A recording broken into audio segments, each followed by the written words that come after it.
para ano pa tayo, maaga tayo matapos.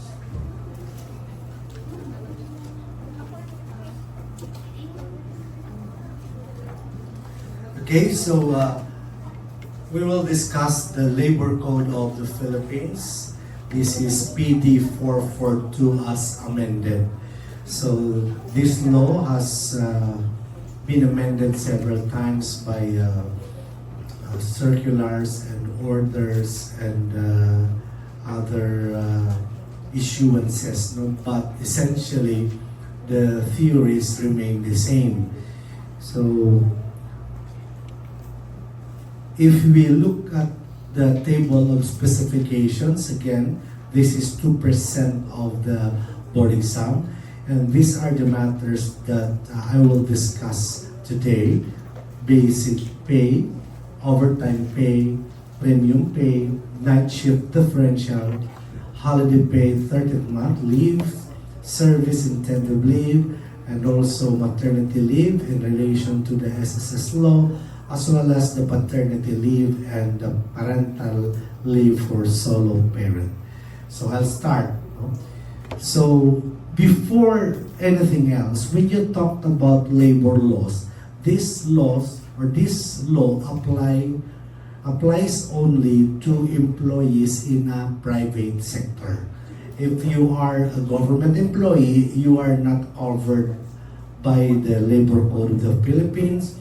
You are covered by the Civil Service Law. In fact, on matters of social welfare legislation, employees in a private sector are covered or must be member of SSS, whereas if you are in government service, your membership would be in GSIS. So as usual, if there is a law, it has constitutional basis, no? So the Labor Code of the Philippines is based on Article 2, Section 18, which states that the state affirms labor as a primary social force. It shall protect the rights of workers and promote their welfare. Also in Article 13, Section 3, you have there the protection of labor, local and overseas, organized or not organized, full employment, and to give them equal opportunities in their employment. And these are the matters, these are the rights of, if you are an employee, you have the right to organize, you may form unions or associations to have collective bargaining agreement, security of tenure, you have the humane conditions of work and living wage, and you will be given right to participate in the decision making and policy making affecting your rights, and of course the shared responsibility. So these are the matters. And labor code actually is divided into three. So first, this is legal code that determines all employment practices and labor relations. So labor code or labor law is the study of laws which govern pre-employment, employment, and post-employment. When you say pre-employment, this talks about the conditions imposed or required by employers for the employment of persons, and you will be protected also as you are an employee, and even if you are no longer connected, it is required that the employer must give you the benefits under this labor code. So we have the divisions of labor code. We have the labor standard law, labor relations law, and the social welfare legislation. If you notice this, there are highlighted words there: labor standards law and social welfare legislation. Because if you go back to the TOS, these are the only laws that are covered on the board exam. Labor relations law is not covered. But somehow, let's define what are the differences between these three laws. So, sabi natin, hindi natin saklaw sa pag-aaral ngayon yung labor relations law. Kasi po, ito po ay hindi covered. But when you talk about labor relations, we have here the conditions. No? This talks on the conditions. We have here defines the status, rights, and duties that govern the individual and interactions. So in other words, pag sinabi nating labor relations, ito po yung mga matters na, like for example, tama ba ang treatment sa'yo ng employer mo? Okay? Mayroon bang due process? For example, pag inakusahan ka, tama ba ang pag-suspend sa'yo? Tama ba ang pag-dismiss sa'yo? So that is, or these are falling under the labor relations. Whereas when you talk about labor standards, from the word itself, standard, this more refer to the benefits that you are to receive under the law. So pag sinabi nating labor standards, ito po yung minimum standards na dapat na ibigay ng isang employer sa kanyang employee. Pwede naman po na ang isang employer magbibigay beyond what is required by law. For example, ang minimum wage law, ganito lang for example, but yung employer mo nagbibigay ng mas mataas. Or kung ang leave na binibigay ng labor code is only 5 days a year, pag ang employer mo nagbigay ng 15, okay lang yon, walang problema. Pero kung sabi ng batas na dapat magtrabaho ka lang ng 8 hours a day, at pinagtrabaho ka ng 6 hours, pero binigyan ka pa din ng sweldo equivalent to 8 hours, walang problema doon.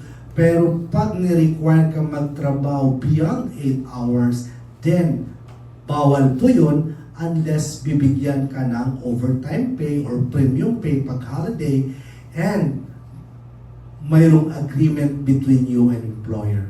So all in all, when you talk about labor standards, again, the benefits that the employer must give to its employees. Yun po ang minimum.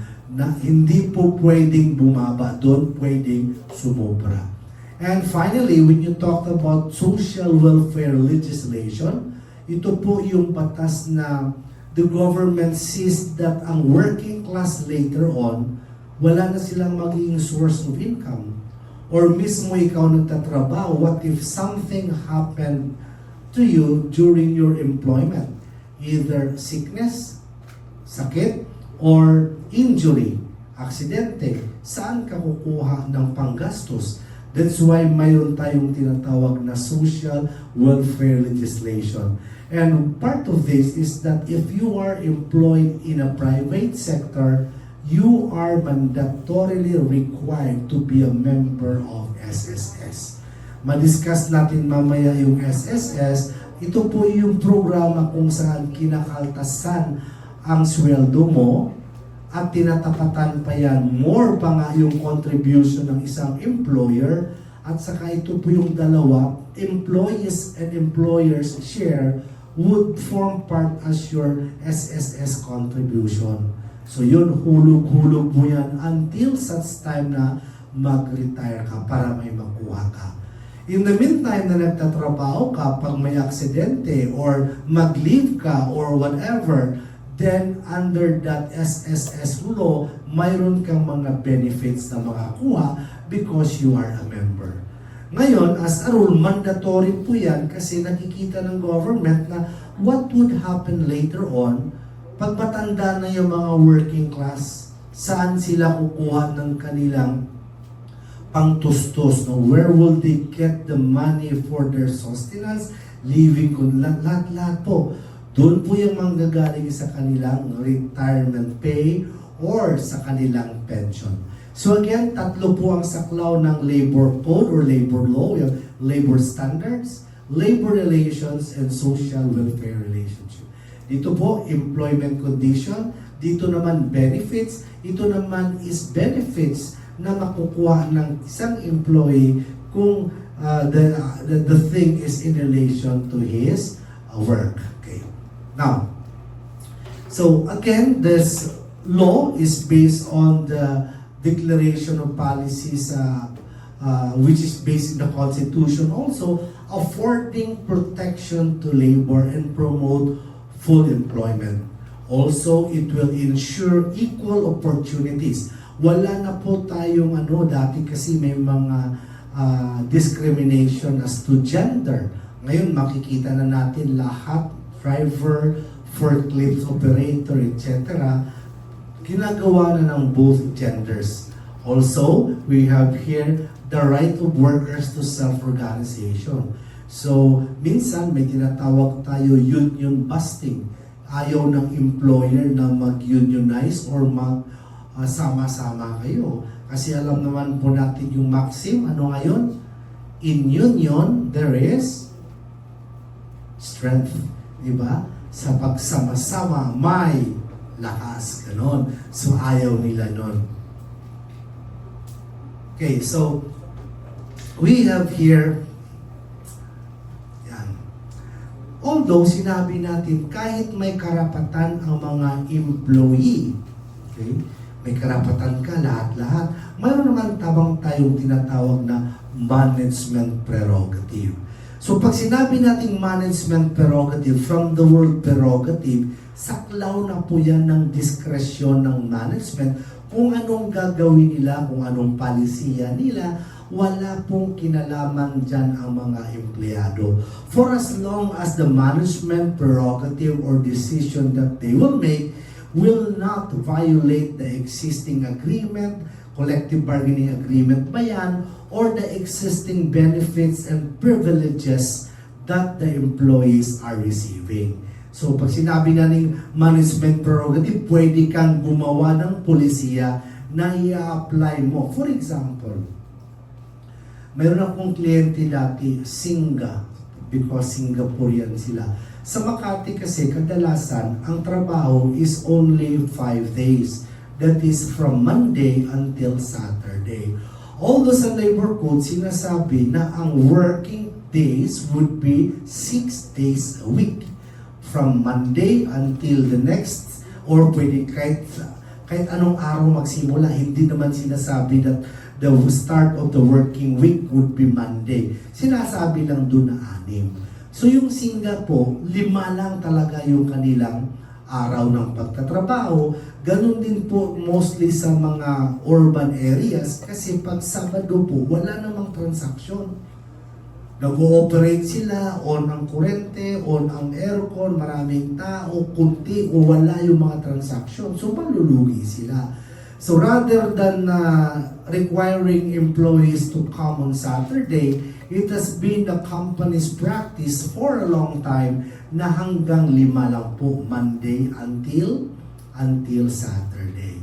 Yun na po yung naging patakaran nila. Now, in relation to management prerogative, pwede mag-require, pwede gagawa ng policy, ang management na i-require nila mag-report ang empleyado on a Saturday. On a Sunday, kasi yun naman talaga sabi, Saturday, kasi yun naman talaga sabi ng batas, 6 na araw sa isang linggo. Ngunit, dahil mayroon na silang existing tawag natin customs or tradition na 5 araw lang po, dapat babayaran po yan siya ng employer. So yun po yung sa management prerogative. Hindi po porket lahat ng mga labor provisions would be interpreted in favor of laborers or employees, wala na pong karapatan ang employer. Kagaya niyan, yung tinatawag natin na pre-qualification requirements. May isang kaso po na question niya yung polisiya ng isang company. Siya po ay may isang anak, maganda, and then nag-apply ng trabaho sa isang airline company. Alam niyo na kung saan ito papupunta. Maganda, nakuha as flight stewardess or flight attendant rather.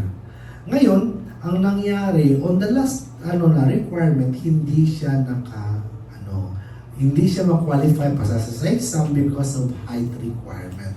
Although question yung bakit natagalan, but ang decision po doon is that is part of management prerogative. The qualifications of hiring an employee is part of management prerogative na for as long as it does not discriminate race, yung sinabi natin kanina, then valid po yan siya. So pinanigan ng korte yung airline company kasi nga nag-justify ng airline company bakit mayroon silang requirements sa height. Ganun daw po yun sa kanilang trabaho as flight attendant, mag-assist, yung mga overhead compartment, etc. etc. Pero hindi naman po pwede na kung ako yung employer mo, sabihin ko, i-hire kita, pero hindi ka pwede magpakasal. Bawal naman po yun. Kasi freedom to contract, wala po yun. Is there, it must be respected, but your freedom, no? Human right, basic human right prevails over right to contract. So hindi po pwede na hinire kita, kailangan mo ng trabaho, be, nag-apply ka talaga. Uy, bawal sa atin dito magpakasal. Alam mo naman kami, si Sir Jun, single, joke, recorded. Ngayon, single, so bawal dito. So, kailangan mo ng trabaho, so nabuo ka. Pero, nabuntis ka, nagpakasal ka. Nalaman ngayon, buntis agad, di ba nagpakasal? Ikaw, Bia. So ngayon, tinanggal ka. Well, that is not allowed. Okay? Or, mayroon din po na isang kaso na sinabi na bawal sa amin mabuntis. Okay? Hire kita pero bawal mabuntis. Hindi po pwede yun. Pero may exception doon. May isang pharmaceutical company na bawal sa kanila sa field personnel ang buntis kasi ang pinopromote nila contraceptive products. So, ang gusto ng mga tao na salesman po sila kasi pag salesman ka, mayroon kang service, mayroon kang per diem, may hotel allowance ka, at pinakamaganda, hindi mo nakakita yung employer mo, di ba? Nasa field ka, basta nakakapag-deliver ka. Pero ang sabi doon, bawal kang mabuntis. Pero pag nabuntis ka, balik ka sa office, doon ka muna, same benefits, same lahat-lahat, and then, pag okay na, balik ka. Question po yun ng isang nabuntis. Sabi niya, bakit ganyan? Ganito. Sabi naman ng korte, tama po, management prerogative. Kasi number one, wala namang nawala sa'yo. Ganon posisyon mo, meaning rank mo, ganon din yung sweldo mo, walang nalaw. At saka temporary lang yan, babalik ka doon. At pangalawa, pinakamalakas na argumento is that hindi mo pwede ma-expect na maging effective ka sa pagbenta ng contraceptive products pag buntis ka. Okay, magsasabi ka dun sa mga hospital or sa mga kliyente na ganito, effective po to yung aming contraceptive products. Tapos ikaw buntis ka. Ironic masyado, sabi ng korte. Okay? So, napakadaming kaso na yun, ha? Karatis habang nagpipigay kayo dyan para lang music to your ears. Kaya nga sabi ko, next time in my life, dapat singer po ako because when I speak, people tend to sleep. Yan. Okay, so good faith. Kaya nga sabi ko, good faith dapat. Hindi po. Ngayon, hindi ko lang masabi sa FEU, parang magkakasuhan na. Sismis ko ng FEU Kami, si Sir Jun, institution na yan sa FEU, 23 years na yan. Ako, bago pa ako, magpa 5 years pa ako sa FEU, pero marami na akong school na turuan kasi ano ako gala kasi ako Turo ako sa Dumaguete, nakapot ako ng Davao, Ateneo, Broken Chair, Davao. Tapos napunta naman ako sa Surigao, kung saan ako, Cebu. Tapos ngayon sa Makati. Anyway, bago ako sa FEU, ngayon lang namin nalaman na ang hiring rate pala nila mas mataas sa hiring rate namin. Ganun. Pero parehas dapat yun. So ngayon fina-fight out po yan. Kasi number one, while it is true that it is a management prerogative, in effect, kung anong natatanggap mo na hired ka last year, hindi mo na ibibigay dito. Ikaw naman na nag-a-apply, akala mo mataas ng sweldo mo, hindi mo alam. Hindi mo alam na ganito ka per hour. Akala mo malaki na compare mo sa iba. After a while, malalaman mo na kasi di ba chika-chika na, magkano per hour mo dito? Ha? 700, 700 ka lang, ganito, ganon, di ba? So yun. So hanggang nagka-clamor na wage distortion, etc. So ang laban doon, although wala pa namang kaso, sabi ko, while it is a management prerogative, anong sabi? Good faith.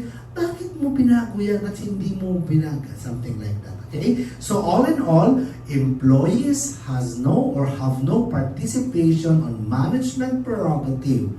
Management may design, issue policy, etc. for as long as it is on the operation and it is done in good faith. Now, ngayon, kagaya ng contract of adhesion kanina, sabi natin na makikita natin lahat, kundi man lahat, most cases that are decided, labor cases decided, are in favor of the laborers. Kasi nga, sabi ng batas, hindi kasi yan sila equal footing. Iba po yung employer, iba po yung employee. Kadalasan po ang employer ang nagdi-decide.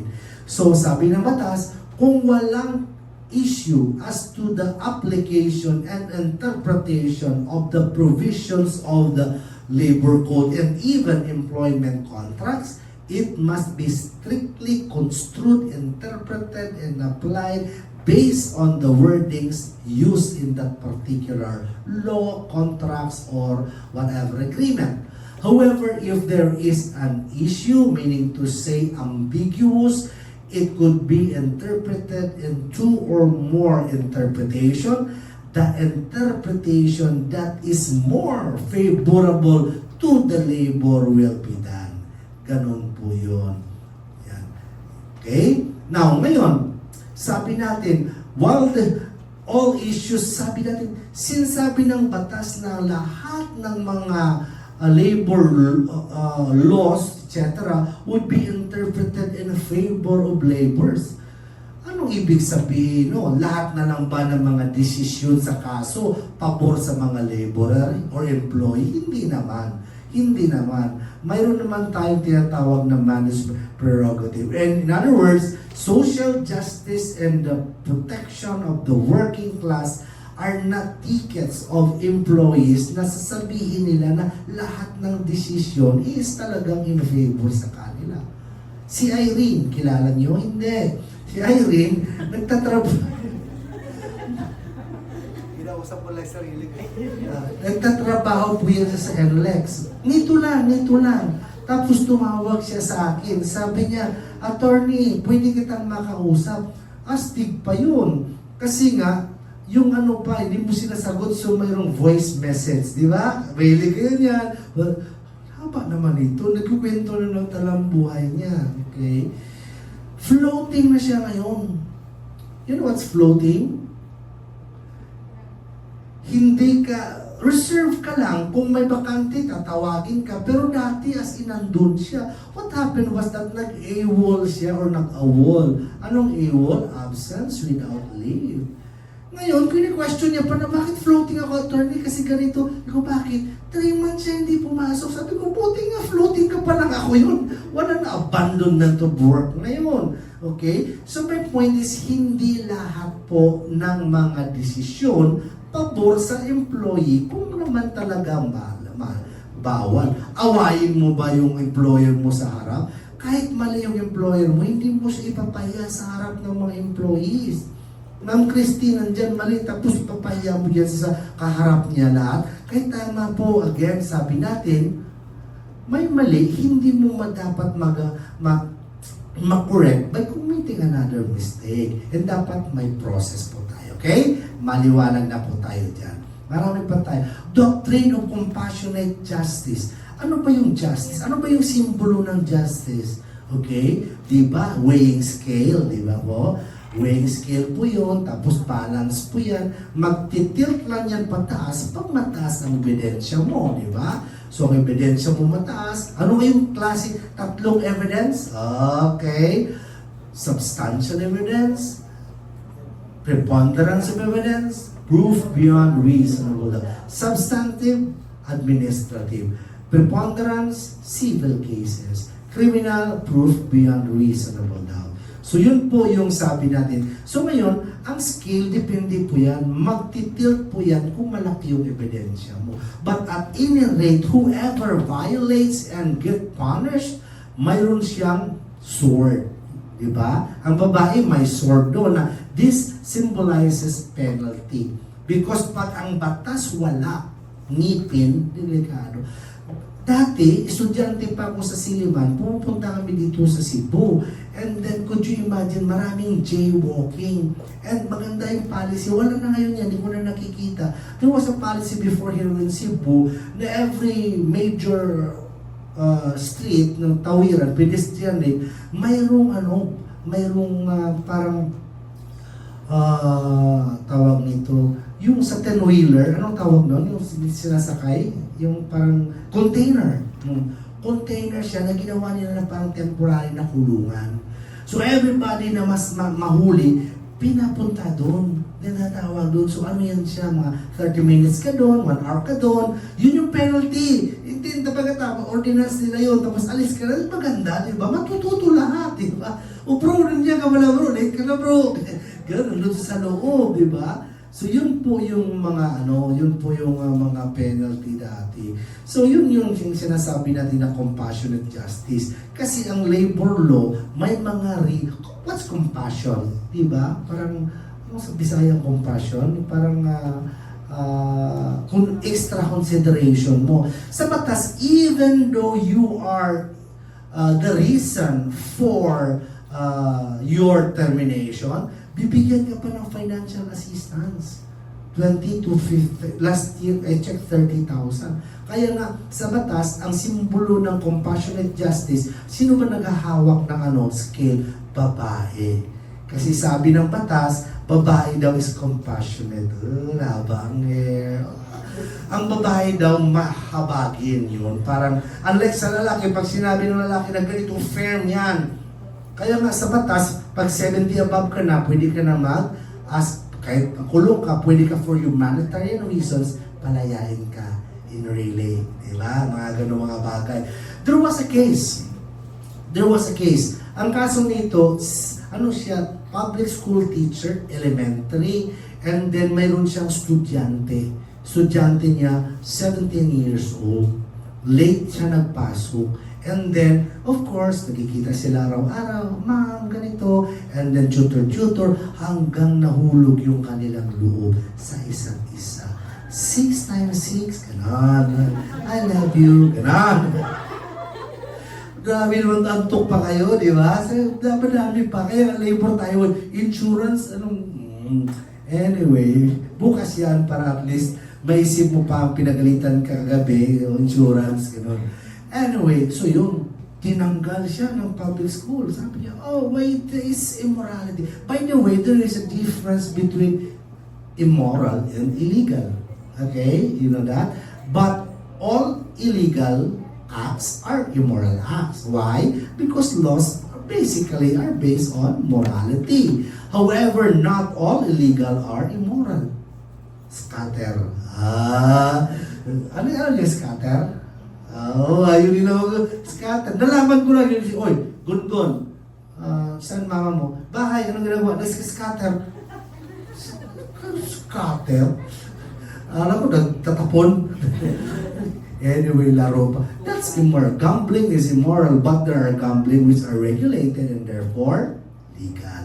Balik po tayo sa teacher. Tinanggal siya ngayon. Kasi immorality, immoral ka.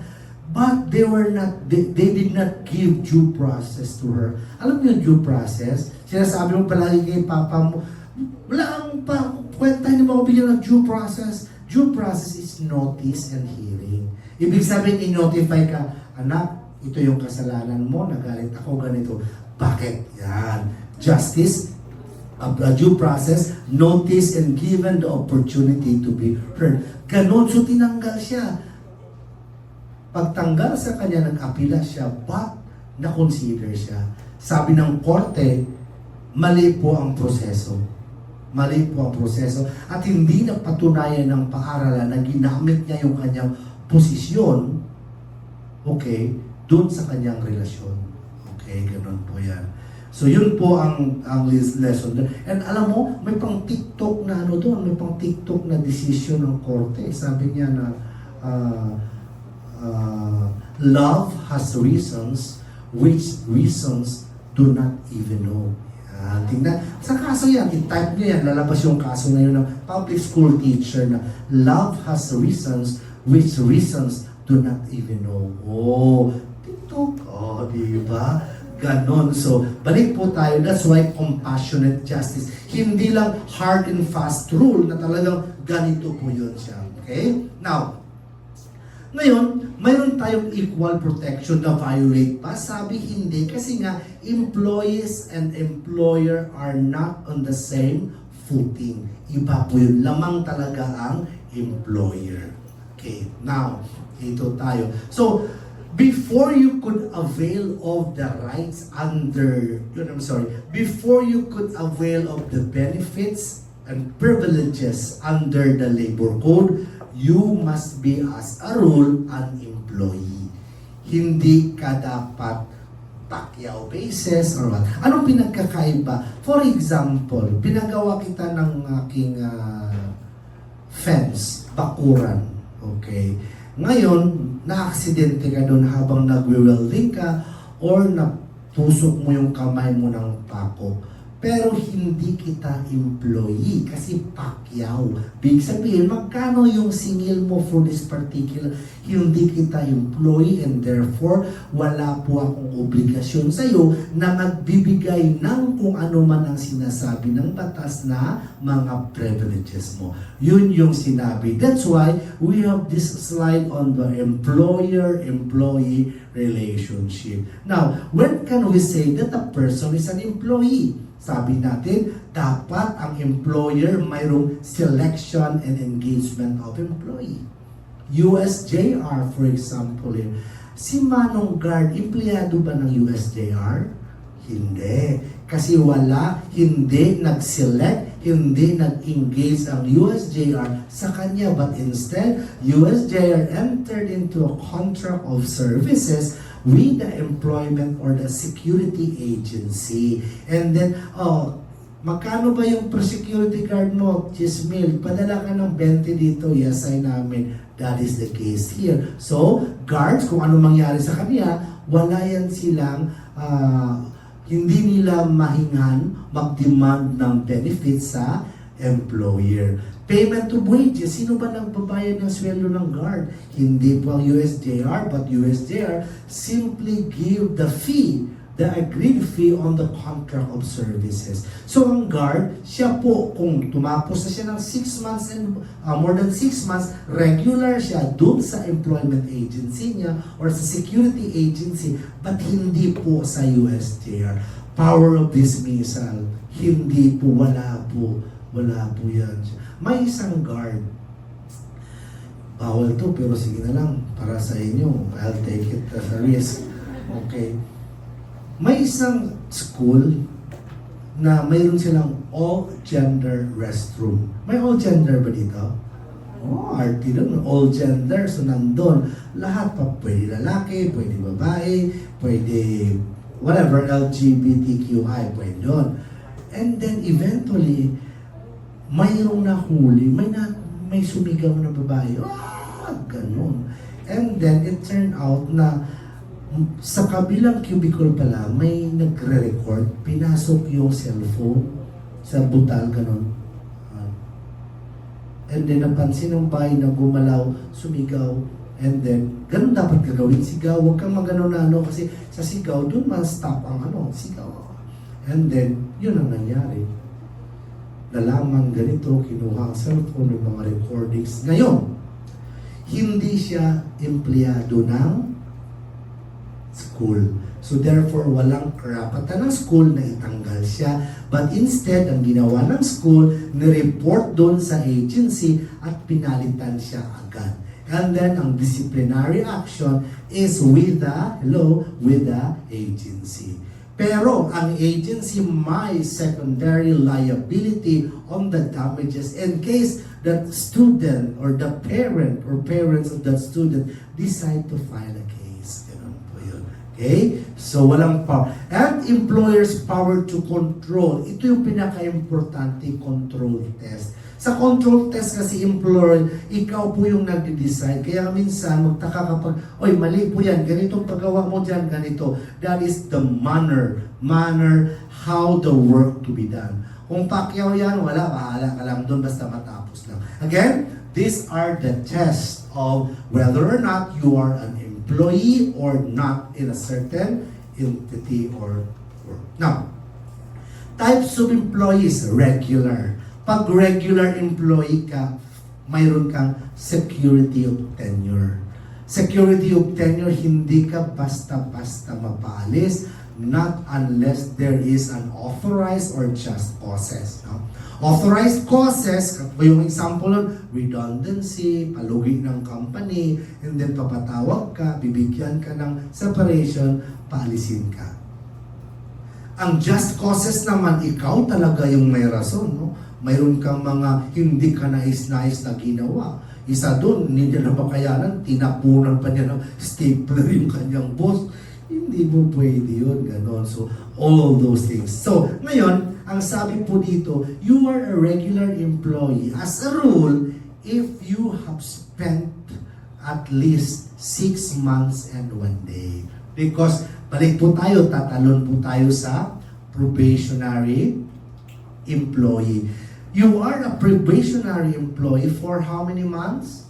6 months.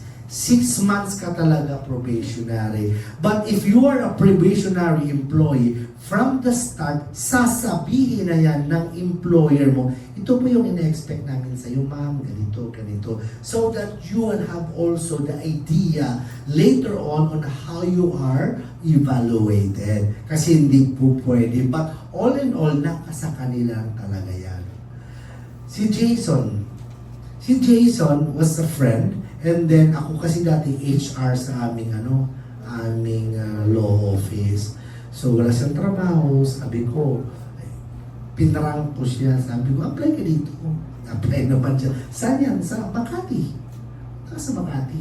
Ganyan. Basta direction na siya. Hindi niya alam na ako mag-i-interview sa kanya, ako rin mag-hire sa kanya. Di ba? Ang galing, di ba? Dito na ako, akit ka lang.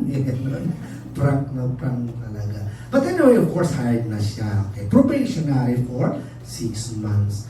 On the last day of the 6-month probationary period, sabi niya, attorney, last day ko na ngayon. Ano, re-report ako bukas? Kausapin ko ba si Peaches? Totoong pangalan yan. Kausapin ko ba si Attorney Peaches? Because tatlo kami. Si Attorney Ron, siya po yung sa admin. Ako po sa HR. And then si Attorney Peaches, siya po yung sa finance. Malaki yung kanyang contribution sa partnership. So siya talaga. So ngayon sabi ko, ba't mo kausapin? Ano ka ba? Wala ka bang ano? Because in that case, if you are on the 6-month period, sabi ko, maglinis ka dyan, tapos maaga kang umuwi. Maaga ka bukas. Huwag ka munang pakita kay Peaches.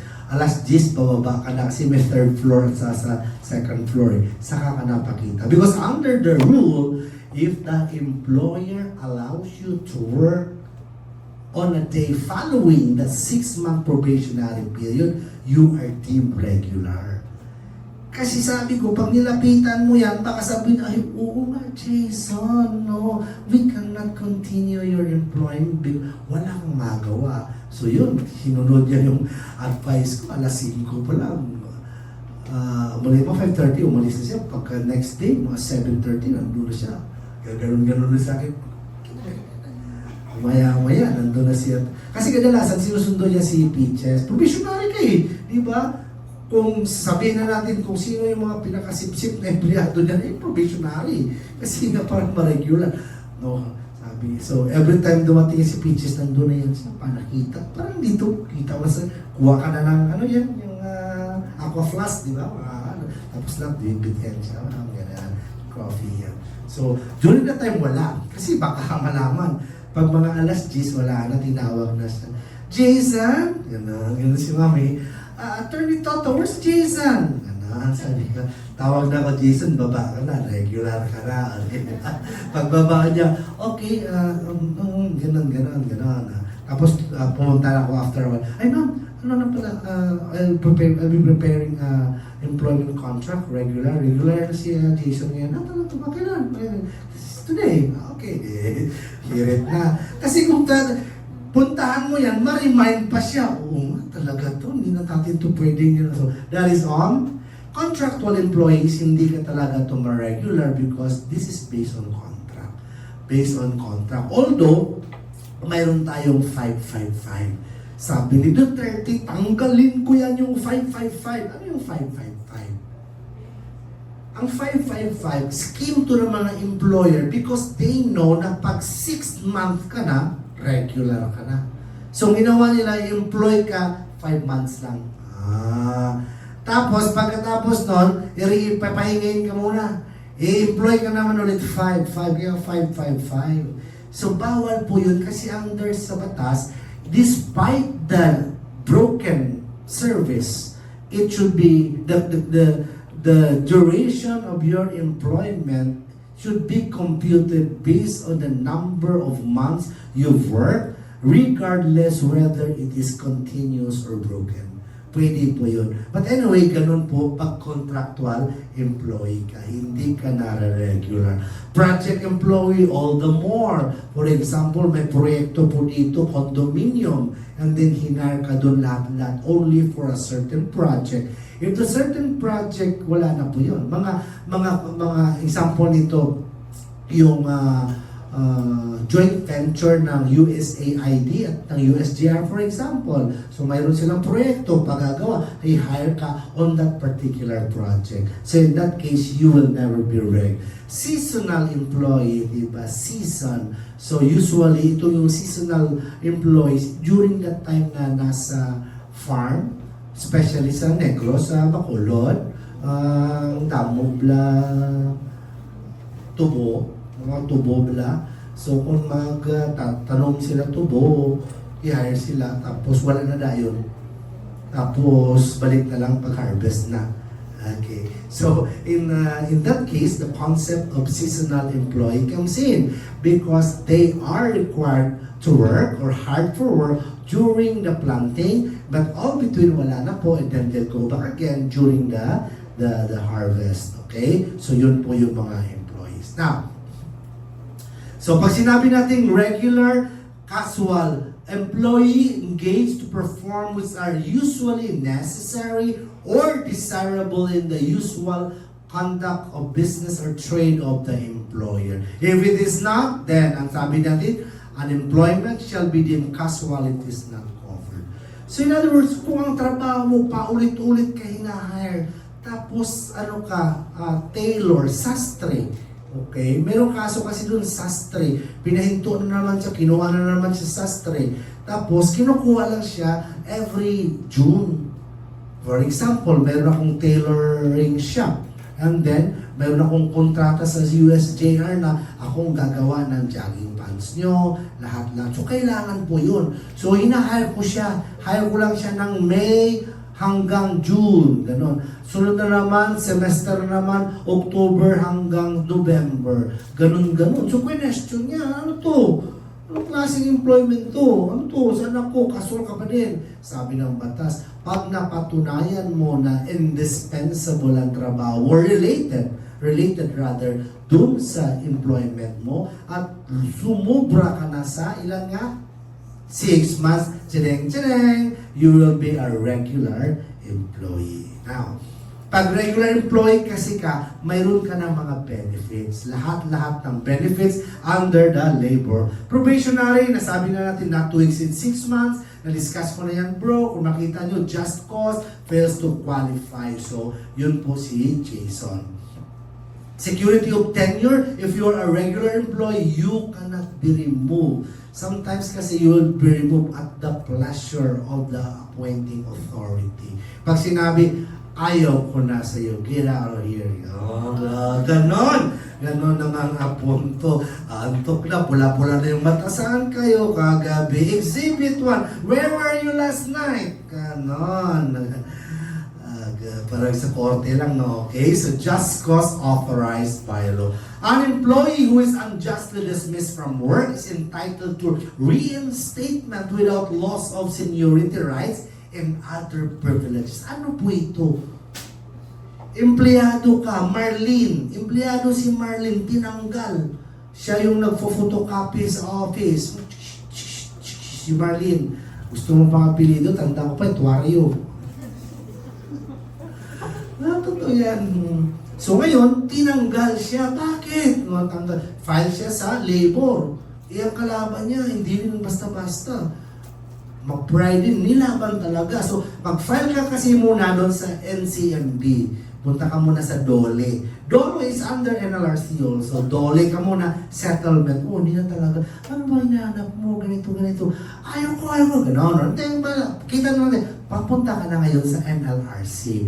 Labor arbiter. Pagkatapos nung pag nanalo ka, kadalasan ng employer, hindi yan. Mag-apila talaga yan. Motion for reconsideration, apila siya sa NLRC as commission.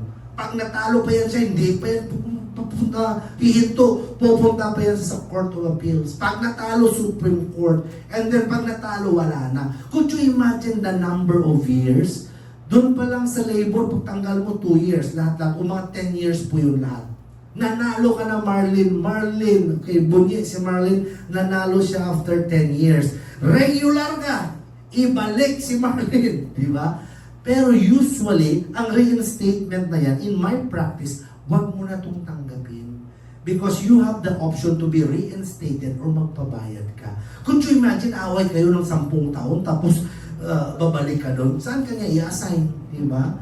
Baka lahat ng CCTV nakafocus na sa'yo para maghanap na lang siya ng paraan na matanggal ka. So in that case, kung reinstatement is not feasible, bibigyan ka lang ng, tawag natin, separation without loss of seniority. Anong ibig sabihin nun? Sa panahon na tinanggal ka ang sweldo mo, 15,000, nung 10 years, ang kasamahan mo, wala na, managerial na sila lahat, abot na 50, yun ang computation ng sweldo mo. Yan. Ganun po yung sinasabi, but unjustly dismissed. Okay? Maliwanag. So, dito na tayo sa start ngayon. Ano ba yung mga sinasabi na benefits mo? If you were an employee, what are the benefits that you would have under the law?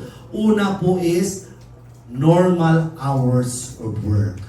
So, pag sinabi, abnormal, may mga word na gano'n kasi sabi natin, what if may sunog? Kailangan natin mag-spend more than 8 hours. Pwede po yun. But normally, it must not exceed 8 hours. Okay? 8 hours. And then the 8-hour period will commence depende sa ibang ano tawag dito, ibang offices 9 to 6 kasi may 1 hour break, typically 8 to 5. Mayroon din tayo ngayon graveyard shift, di ba? Lahat-lahat na po. That's why the law does not specifically mention when is the start of the working hours. Now, kahit babayaran ka nito, all the time, si Jason, sabi niya, pagdating niya, attorney, wala akong magawa. Ano gagawin ko dito? Huwag mo nang problemahin yan. Just like you, when you become CPA, una niyong trabaho, wala kayong trabaho. Si Daki, una niyang trabaho, kasama kong abogado, sa SGB, wala, upo lang siya. Sabi niya, naiilang ako, taga-Sambuang Kita yung negros, naiilang ako, attorney, wala akong ginagawa. Hindi niya alam, 1 week lang yan. Ngayon, wala, hindi na siya nakakaupo. Tayo lang siya palagi. Doon na, kung pwede doon na matulog. Ganun yung si Pedro sa SJB, wala na. Alas 10 sa boarding house, wala. Kasi during that time, kaya nga, it's good to have a license. Could you imagine, bukas na lang yung pumunta ko sa Manila, bag ko, Adidas lang, wala yun. That was in 2001. Totoo yun. Ngayon, may sasakyan na, may lahat. Tomorrow. So, point is, you will survive, di ba? Yung iba nagbubunyi doon, tayo nandito. Ganun rin ako dati. 6 months nandun lang sa loob ng representative. Lahog, di ba? Diyan, tingnan ko lang yung mga jeep madaan dyan. Minsan, parang gusto ko nang punta ng Ayala doon. Talaga, estatwa, kaya kausap mo naman yun dun eh. Pero nakapasa naman, dapat take one lang. Anyway, that is to inspire you. So, 8 hours po yun work, okay, during that So, during the time that you are, si Jason, balik tayo, because it is not your problem if you are there and then you are not given the task because you are a rank and file employee. Your pay is from the time that you go to the office until the time that you leave based on the 8-hour rule. Unlike manager, kasabi natin kanina, kahit alas 10 ka, papakita ka lang, alis ka, hindi ka papalagan kasi nga, you are not measured by the number of hours you stay in the office, but instead by the output that you bring in the company. Now, ano pa tayo? Okay, times sleeping. Bayad, sleeping while working. Working while sleeping. Okay, di ba? So, pagod ka na ng kaka-staplers. Marlene, how are you? Pagod na siya, talaga ganun lang. Expert. Ganun din, kliyente ko si Julian. Okay? Ngayon, ganun din. Ang kanyang empleyado, expert na talaga sa cutting. Mga negosyo niya, plastic. Mga plastic spoon, fork, nagsasupply siya sa McDo, lahat-lahat doon. So, ginagawa ng nagka-cut. Expert na. Kung ano, hindi. Nakita namin sa CCTV, metal blade po yun. So, pinatawag siya, disciplinary. Bakit gano'n? Kasi empleyado ka, matanggal ngayon yung daliri mo. 3 months din to with pay. Mamaya makikita mo, pag natanggal to yung 10 mga daliri, wala na ang isa, di ba? Matanggal yan siya. 3 months. Anyway, yun po ang sabi doon. Because, again, employment responsibility. Natutulog pwede, pero tapos na sa trabaho. Alam mo yung pahinante? Pahinante yung assistant ng driver, di ba? Like sa pier, ganun po yun. Trust, kasya, boom! Bangga sa kasya, di ba? Ganun, di ba? So yun.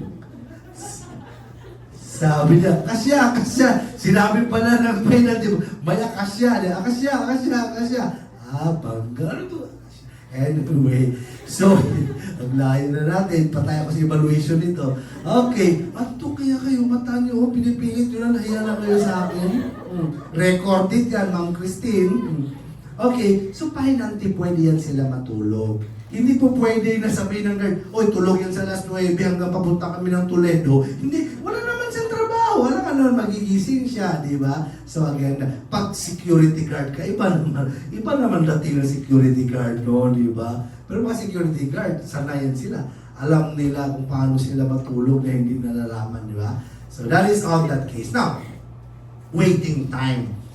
That is paid. On call, paid po yun. So, because we're still talking about working hours.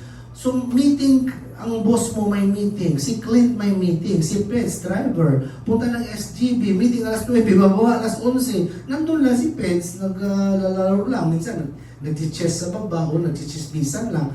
Pwede bang sabihin na, oy, wala kang bayad doon? No, hindi po pwede. Because then call time. Or minsan, may mga family driver, di ba? Na nandun lang sa kabila. Sabihin na, bukas, alas 8, alis tayo. Alas 8, ready na. Tapos yung boss na bagong isip, alauna na lang, ganito. Paid po yun sila, okay? That is all. Because again, you are in that place, but you are not free to do your own tasks, okay? Integral part of the work. Ito naman, of course, may mga ang travel time, pag sinabi natin travel time, depende, pero galing sa bahay, hindi talaga yan bayad. Lalo babae, ang bagal, bayad yan. Travel from home to work is not compensable back. Travel whole day, pwede po yun. Or, mga outing yan siya away from covered po yun siya ng employee. Okay, so that is on the travel time. Now, meal, okay? Meal, pwede po yun, 60 minutes lang. So, bawal mag-lunch sa Sanjop kasi 60 minutes lang, dogi ka. Talagang dapat mga 2 hours ka doon. 60 minutes, okay? Allowed po yan siya. Night shift differentials, okay? So, the first, tapos na tayo sa normal working hour. Sa night shift, pinagtrabaho ka simula alas 10 ng gabi hanggang alas 6 ng umaga na hindi mo yan kahit na work mo yan siya, kailangan ka talaga ng night shift differentials, 10%. Every employee shall be paid a night shift differential of not less than 10% of his regular wage for each hour of work performed between 10 o'clock in the evening and 6 o'clock in the morning. Yan. So kadalasan to mga graveyard shift. Pero ikaw naman, kung ang trabaho mo is 8 to 5, tapos pinano ka, Attorney Kim, secretary ko yun. Talaga, true lahat to. Si Kim, sabi ko, Kim, kailangan natin magtrabaho mamaya kasi ganito. Ng anong oras, malaman na natin to. So pagdating ng 5, ng 6, kasi 9 to 6 kami, 8 hours. Pero pag pina-overtime ko yan siya hanggang 8, overtime. Pero dumating yan hanggang 12, mayroon siyang 2 hours na night shift differentials counting from 10 o'clock to 11 and 11 to 12. Yan. Night shift differentials shall not apply to employees in the government. Wala po yun. Grabe, wala lang silang trabaho eh. Ako, trabaho ko sa government dati, napakaganda talaga ng trabaho. Abogado ako ng Taguig, the best. Sorry, ikaw na abogado ako, city attorney ako doon sa Sipalay, ganun din, napakaganda. Kasi nga, papasok ka, flag ceremony, alas 8. Okay, matapos alas 9, chika-chika, kape. Alas 10:15, break. Tapos chika-chika, pag-akyat mo doon sa 4th floor kami, dating ka alas 11, wala na, mag-usap na kung saan kayo kakain. 11:30, bababa ka na. Alauna, balik, ay, grabe. Wala, isa lang papel magawa mo, wala sweldo ka pa. Not all, sa akin to, the rest of mga companion ko to, masigasig po sila. Ako lang talaga yung mabagal doon, okay? So, wala silang night shift differential if you are a government employee. Of course, retail. Kaya nga, yung iba, naiinis. So, guys, pag mag-apply kayo, dapat more than 10. So, check nyo muna, ano ba itong na-apply ko na, na accounting firm? Ay, siyam lang sila. Kasi, minsan, ang benefits mo magdidepend kung ilan ang hire. Kagaya nito, pag not more than 15, wala kang night shift. Mamaya, makikita natin not more than 10, wala kang leave. Ganon. So, dito po, bawal. Domestic helpers. Si Cheche. Sa bayan. Pero astig si Cheche, recorded yan. After this, Cagayan de Oro ako for Thursday and Friday. Tapos sa Linggo, pa-Taiwan kami. Sama si Cheche. Grabe si Cheche, napaka-amin. And then Hong Kong kami sa May. Grabe yan, totoo yan. Ano kasi ako spoiler. Alam mo si Cheche, nakain po niyan. Sabi ko, hindi ka pwede laitin ng mga kabaro mo. So pagbaba, magchika-chika yun sa baba, nakain po niyan. Talaga, grabe yan. So anyway, mamaya, sa'yo na yan. Joke. Okay, so we have here domestic helpers. Hindi ka pwede.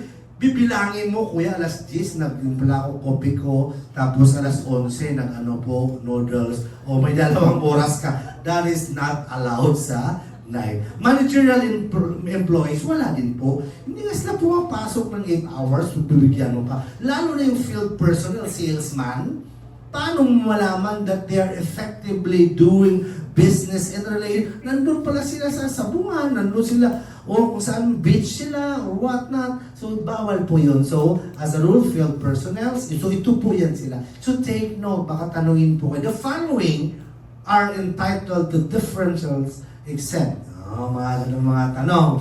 Manager, employee, field personnel, away from place of work. Now, overtime, alam natin itong overtime. Paglampas ng 8 hours, overtime po yun on your working day. But pag pinatrabaho ka sa rest day mo, holiday mo, at lumampas ng 8 hours, ang tawag nun ay premium. Parehas lang yan sila ang terminology lang. Premium pay applies to work rendered beyond 8 hours on a day that you are not supposed to work. Kasi nga, holiday, Sunday, Saturday, or whatever. Pero if you work beyond 8 hours on your normal working day, Monday, nagtatrabaho ka talaga, then that is overtime. Pag premium, 30%, ang overtime is 20%. Now, overtime, sabi natin, parehas lang yan sila, but the difference is that non-working days, such as your holiday or rest day, bawal. Yun po ang sabi doon.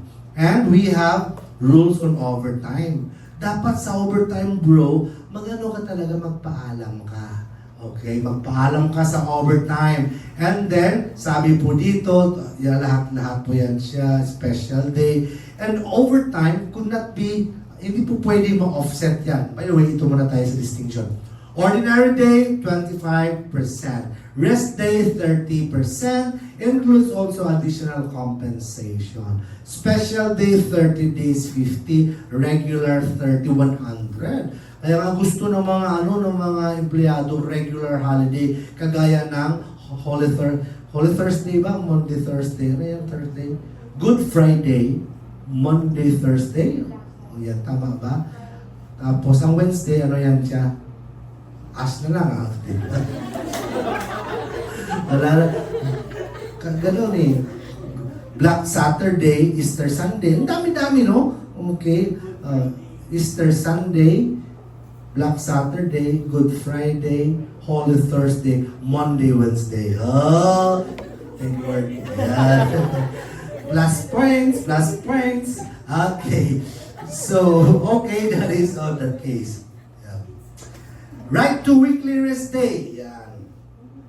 Ito yung sinabi ko. Right, it shall be the duty of the employer to give. Take note, ang sabi doon, hours, hindi day, and consecutive. Hindi po pwede, pahinga ka lang ng 12 hours, balik ka bro ha, kailangan. Sabi po dito talaga, you will, if you are an employer, you'll give your employee 24 consecutive hours after 6 normal work. Kaya nga sabi ko kanina, swerte yung iba na 5-day work lang sila sa opisina. Ang doctor ko nga, iba. Mayroon na silang flexi time, astig. May doctor, before she resigned, mag-resign ako kasi pagod. Go! Konsentidor ang meron. So, papaaral siya ulit. Pangatlong kurso niya na. Sabi ko, maganda nag-aaral ka kasi pag edad mo ng 45, 5 years na lang, retire ka na. Tapos na siya ng psychologist, tapos board passer na, ay magtrabaho siya pero napapagod ata. And then ngayon is, animator, di ba? Yung sa IT because sa iAcademy, gastos doon. Pero okay lang. Ngayon, ang kalaban nila AI, napituhan sila sa AI, lahat-lahat. So, pahinga daw siya muna. Okay? So, yun po. Bakit ko sinabi yun? Flexi time. Ang ganda ng office nila. Basta nandun ka lang 8 hours, pahala ka kung anong oras ka papasok. Grabe. So pag Monday, pwede niya papasok sana ng 5:30, nandun na sa alas 6. Alas 6, bilangin mo lang, uwi ka na. Minsan pagod sa alas 11, ganun. Flexi time na sila. So pwede po yun. So pakita mo yung innovations na ngayon. Dati talaga 8 to 5, 8 to 5, 8 to 5. Ngayon may morning, mayroon afternoon, at saka may graveyard shift. But all in all, sabi lang dito, 24 consecutive hours. So dito, sinasabi nga dito, 6 normal work days. Now, weekly rest period, sabi natin, 24, no work, no pay policy. If one works, may premium ka. Additional 30%. And mamaya makikita nyo sa akin, may ginawa pa akong slide para at least nandun na lahat. Now, rest day, compensation for rest day, ito po yon. Pag nagtrabaho ka, schedule, 30 days, etc., 30%, so on and so forth. So, kunan nyo na slide and then mamaya may summary ako doon, mas better na maintindihan natin yung summary. Rest day compensation, no work, no pay, applies. Kung hindi ka regular, kailangan magtrabaho. 100%, tapos 130 na. Kasi magiging premium mo yan. And then premium rest day, 35%, etc. So medyo ano pa siya, dito tayo sa... Ito po yung holiday, regular, na gusto nila. Kasi nga 100% talaga yung hindi ka nagtrabaho, 100%. Pag nagtrabaho ka, 200%. Mag-overtime ka pa, sagad mo pa hanggang gabi. Matinding pa kailangan. So talagang sabihin mo na. Kahapon, sa araw, nandun ako sa sabi ko, matinding pa kailangan talaga. No? So tapos na po tayo ng chineng-chineng. Ano ba? Wow. Para kita tayo dito tayo. Next, no? Labor Day. Okay. So independence and so on. So, yun, ito na yung sinasabi ko sa holiday pay. Wala tayong problema sa premium at saka sa overtime 25-30. Pero ang holiday, ang first thing to ask is what type of holiday? Regular ba yan? Kasi may mga special non-working. Araw ng Cebu, okay? Or Dinagyang, hindi naman yan sa kalendaryo, wala yan sa batas. So yun po yung ayaw ng mga empleyado kasi mga special non-working, pag hindi ka trabaho, wala ka talaga no work, no pay. Mayroon naman special na 30% lang. So here are the summary. So for example, we're talking here about holiday pay because there is a holiday. And then anong sabi? Regular work day. Okay? Nagtrabaho. If the work is rendered on an employee's regular work day. So ang holiday, nag-fall sa regular work day mo. Monday ngayon, holiday pala, regular. Anong sabi? Pag hindi ka magtrabaho, mayroon ka pa rin 100% na sweldo. Pag nagtrabaho ka, then 200% po yan. Kasi regular. Plus, may 8% ka, 30% na premium dahil nga you work on a day which you are not supposed to work. Yun po yun. Now, if rendered on an employee's rest day mo na, pinagtrabaho ka, holiday pa. Oh, talagang matinding pangangailangan din. So, 100% pag ayaw mo or kung hindi ka magtrabaho. Pag nagtrabaho ka, could you imagine 230 sa 8 hours mo? Dito, 200 lang. 230 na dito, be. Diba na tayo dito. And then, ang overtime ka pa, premium, 30% pa no, ng 230. Ganon po yung mangyari. Now, number 3, for special days. Yan. Special days, ito yung ayaw nila. Special non-working, like this one, EDSA, lahat-lahat. Anong sabi po dito? If unworked, no pay. Unless there is a collective bargaining agreement. Meaning to say, sabi ko nga kanina sa Singa, na mayroon silang customary or mayroon silang practice na nagbibigay pa din sila. But if not, you cannot impose upon that sa employer kasi hindi naman yung minimum standard or minimum benefit that is given by law. So yun po ang mangyari dito. Pero magtrabaho ka, first 8 hours plus 50%, etc. etc. So, these are the computations on the holiday pay. Take note that what if mayroong holiday na successive? Kagaya ng sinabi natin, ano ngayon?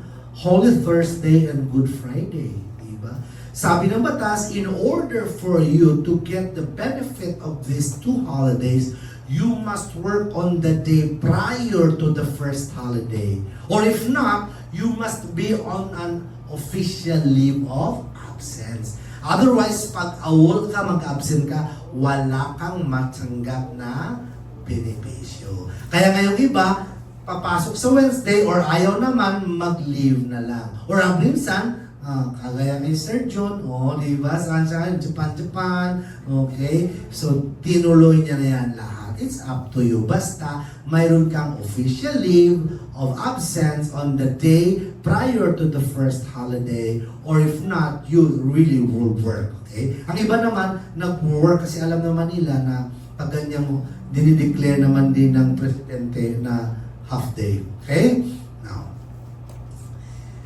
Monthly paid employees, sabi natin, pag monthly, as a rule, if you're a monthly paid employee, you are not entitled to a holiday pay if the number of days work divided will not below minimum wage law. Yan, sabi po dito. Okay? So, minimum monthly paid ka, and then, ang tanong, are you entitled to holiday pay? Depende. So, ang annual income mo, i-divide sa 365. Tapos, kung ang result nun is above minimum, hindi ka entitled. Pero sa practice naman, sila yung nag-approve, sila, entitled din yan sila. Okay, so ito po kasi yung computation, 365, working days 300, 51 days rest day, 11, 3 special days. Service incentive leave, di ba? Sabi ko kanina sa inyo, okay. Kailangan ng At least 1 year, 5 days. So, napakaliit lang binibigay ng labor minimum. Sa amin, sa opisina namin dati, 15 days ang binibigay. Lahat na yun. Kasali na yung vacation leave mo doon at saka yung sick leave mo. So, you cannot demand a sick leave of 5 days if you are already enjoying under your employment contract or company practice of a leave more than 5 days. Kasi sabi ng batas, minimum lang po, hindi doble-doble. Okay? So 1 year, 5 days. Yun po yan. You cannot avail those if you're already enjoying the benefit, etc. 5 days po yan siya lahat. Sabi natin ng 1 year, 12 months, whether continuous or broken. We discussed that when we talked about probationary employee. Lahat po ang nangyayari dun sa right to incentive leaves. Now, 5 days, tapos 1 year ka, and if unused, it could be converted into cash. Okay? Pero yung vacation leave, pag binigay, hindi yan. Kasi sabi yun, vacation po yun. Kaya nga hindi ka magtaka, may forced vacation leave kasi kailangan mo pahinga. Pero yung granted ng batas, pwede po yan ma-convert into money. Service charge. Ano tong service charge? Pag kumain ka sa restaurant or avail ka ng services ng hotel, mayroon silang tinatawag na 10% service charge. Ang 10% hati-hati yan. 85% pupunta sa employees, hahatiin po nila at the end of the month. And then ang 50 naman doon, pupunta doon sa management sa mga broken glasses, plates, etc. So ngayon, doon na yan ang 100% na punta. Because as a rule kasi, hindi pwede kaltasan ang sweldo mo pag nakabasag ka. Okay? Ano ka talaga? Clumsy ka talaga. Laging nababasag. Laging na. Doon yan babawiin sa service charge. What if araw-araw ka nababasag, gagalit yung kasama mo. Wala na tira sa amin, wag na lang, map na lang ibigay sa kanya. Wag na lang yun siya doon. Pag map, ganun din basag din. Okay, so yun po yung sa service charge. Okay? Yan. And then we have wage. Ano pinagkakaiba ng wage at salary? Parehas lang yan sila, sweldo. Kaya lang ang salary is more on a position which is more or less permanent. Okay? Position. Whereas wage, mga menial, daily yun. Kaya nga, minimum daily wage. Hindi ka pwede magsabi, minimum daily salary, di ba? Magkano ba yung monthly wage mo? Parang sagwa, di ba? Monthly salary. Pero parehas lang yan silang dalawa lang. Okay? Now, bonus. Ang bonus part sa wage. We have here, whether or not bonus forms part of a wage depends upon the circumstances. Pag may bonus na binibigay sa inyo, tapos wala ka ng ibang ipi-perform, it is not subject to your performance, then that is part of your bonus. Pero pag binigay sa iyo, okay, sabi ni Pilches, okay guys, pag nakasingil tayo ng malaki dito sa kliyente natin, mag-trip po tayo sa Korea. Nakasingil, trip talaga kami noon. Si Jason, trip talaga nun si Jason. First time niya rin doon. Ang ganda. Kaya nga, lalo na pag ano, sa mga, sino yung kakila? Si PA din, top notcher siya, kinuha talaga ang ano, mayroon pang signing bonus, di ba? Signing bonus, tapos may travel pa. Ang tanong, pirma ka ng signing bonus, 100,000. Oh, tapos travel. Tapos dun ka, pirma ka ng kontrata mo for 2 years. Hindi ka, 6 months pa lang, alis ka na, ayaw mo, mapigilan ka ba? Hindi. Pero you will be paying back or you will be paying back the company of the expenses that you receive. Kasi it would be involuntary servitude to require you to work against your will. Okay? Pero obligation, contractual obligation mo, ibalik mo yung mga call center agent or mga BPO na pinapatrain yan sila abroad. Tapos dapat may, sa amin, sa FEU, kung gusto mo mag-aral ka, libre, pero mayroon kang additional 2 years for every year that the FEU spends on your tuition. Okay? So yun po yun. Pero pag ayaw mo na, ang mangyari, bayaran mo yun. Commission, this is not part of the wage. Bakit sabihin natin? Kasi nga, later on, you will know that 13th month pay is based only on the basic salary. The OT, overtime, the premium, the holiday, and other benefits will not be computed in the consideration of the 13th month pay. Now, yan, Cebu, magkano sa Cebu? Mura lang dito eh. Okay, pag sinabi natin minimum wage, region po yun. When we talk about minimum wage, it is the region that determines the amount of a daily wage per region. Kaya nga mayroon tayong tinatawag na, saan po yun? We call that the Regional Tripartite Wages and Productivity Boards. Sila po ang nag-determine kung kailangan na bang mag-increase ng sweldo daily. So if you notice, kaya nga dito sa Pilipinas, ang daming tao sa Metro Manila.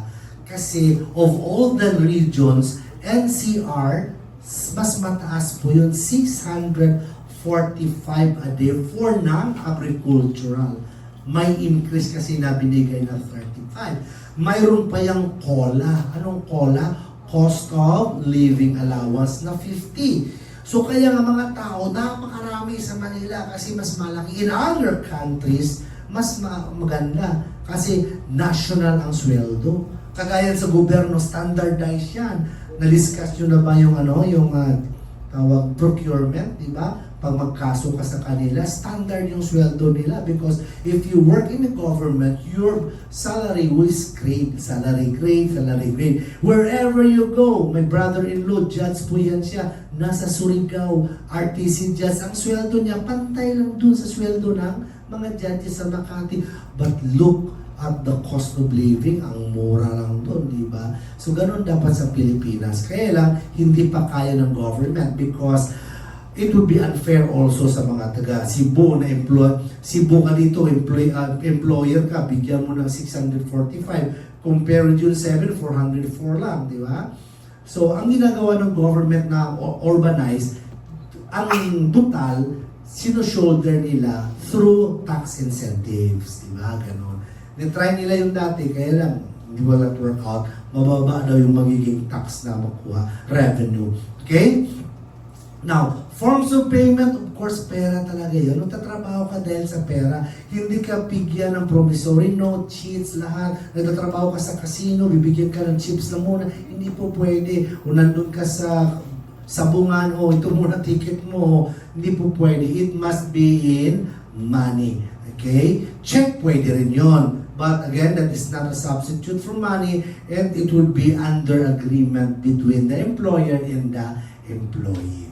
Now, so sabi natin kanina, customary, necessary, and stipulated in the CBA. Kung ano yung sa CBA is the collective bargaining agreement. Okay? Yun po ang sabi ng batas.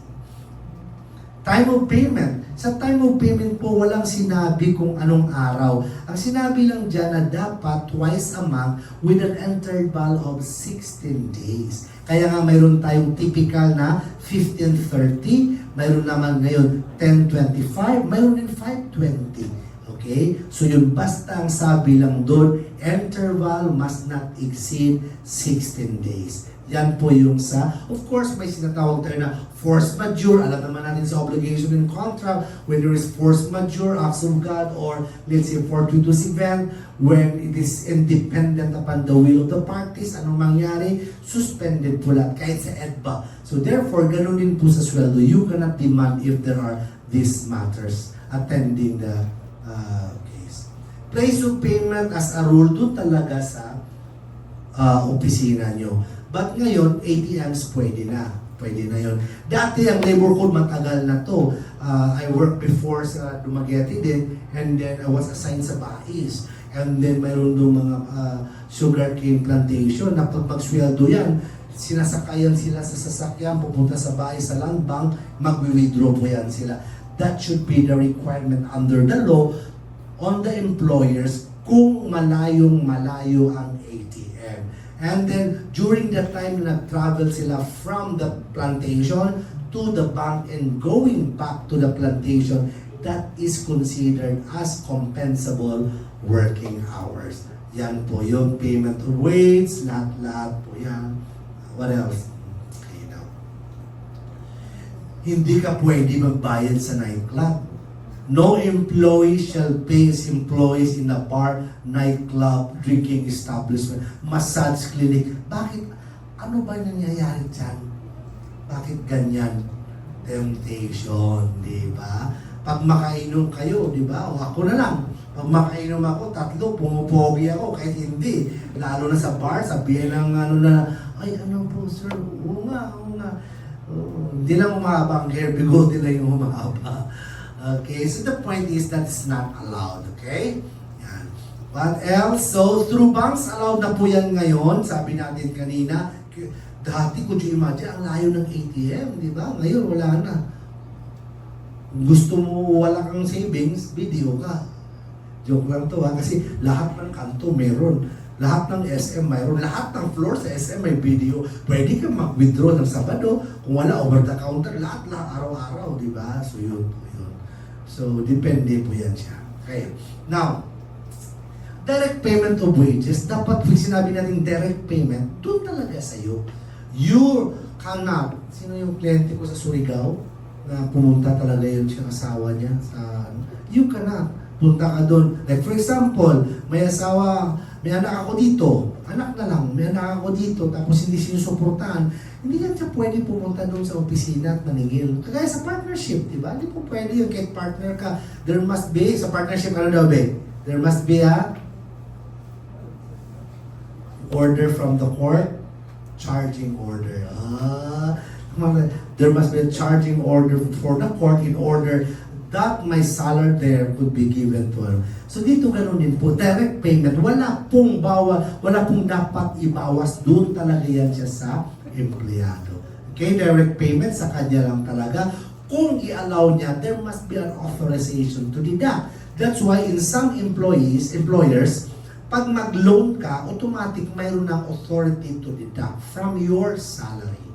Okay, mayroon kang deduction sa tawag nito, salary deduction doon.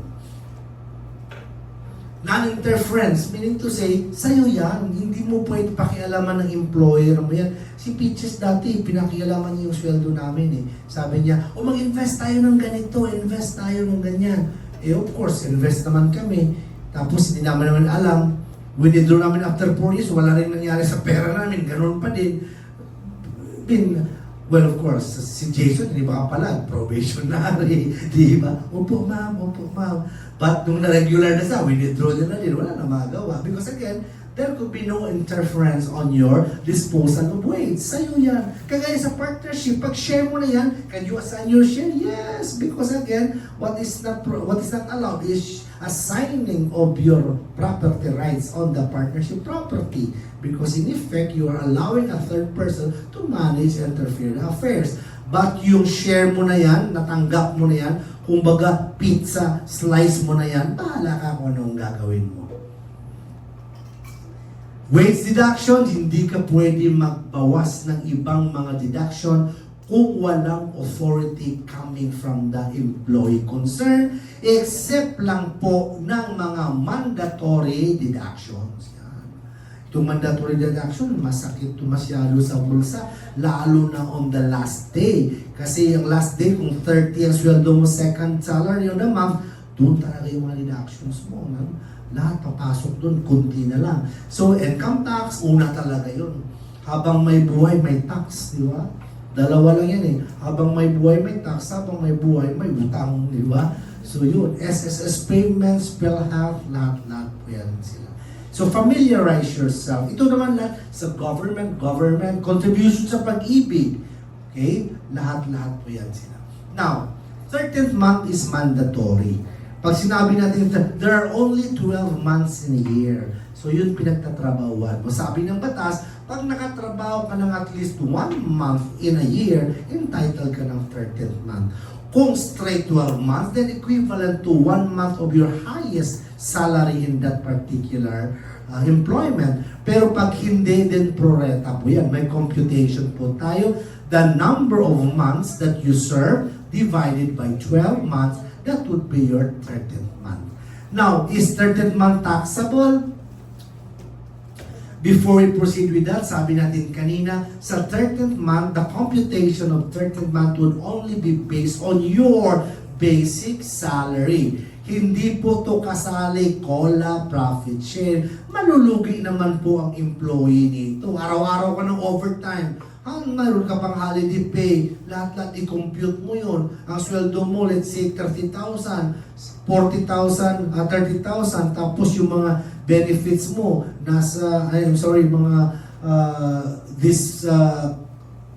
services mo, overtime, premium, etc. Umabot ng 20. Laki masyado yun. Buwan-buwan pa yan, times pa yan. So, mahirap masyado. That would be, that's the reason why in the computation of 13th month pay, only the basic pay would be considered.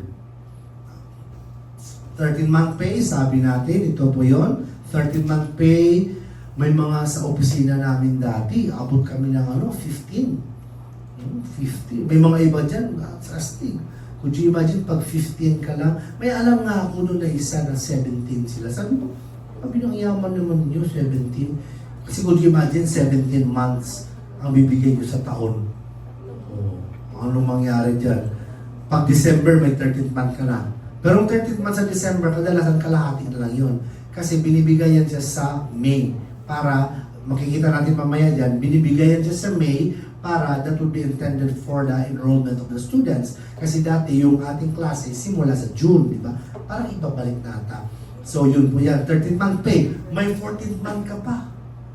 15 palagay natin, 50, may sweldo ka pa. So mag 50,000 ka lang, 200,000 ka na agad. Travel na naman, di ba? That would be the case there. So release. Okay. What else? So, yeah. 13th month, taxable. Okay, so 13th month, exempt. Generally exempt. Pero ngayon, maximum exemption is 90,000. So, si Sir Jun, malaking sweldo niya. Mas malaki yung sweldo sa akin sa FEU. Matagal na yan siya. So, nang nakatanggap kami ng 13th month, ending, mas malaki pa yung 13th month ko.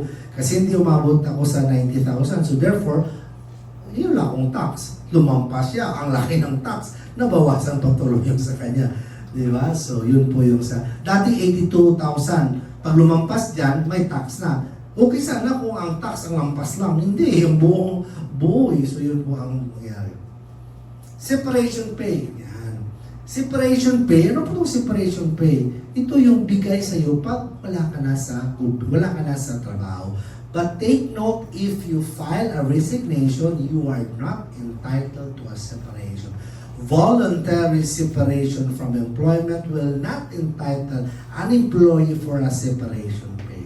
Same is true if the removal from service is through a just cause. May kasalanan kang ginawa, natanggal ka, nag-awol ka, or ano ba sistema, involved ka sa crime, nagdispalko ka ng pera, whatever. Then, may due process, and after the hearing, you were found guilty of the charge, then that is dismissal for cause, and you will not be entitled to any separation pay.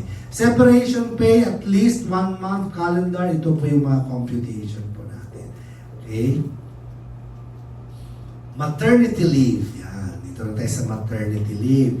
Ito, tapos na po tayo sa labor disease part, no? Maternity leave, astig na ngayon yung maternity leave. Kasi, number 1, unli na po. Unli na. Dati kasi may limit lang. Hanggang 4 lang, hindi na pwede. Ngayon, unli. Pwede po, sige, mga anak pa. Okay.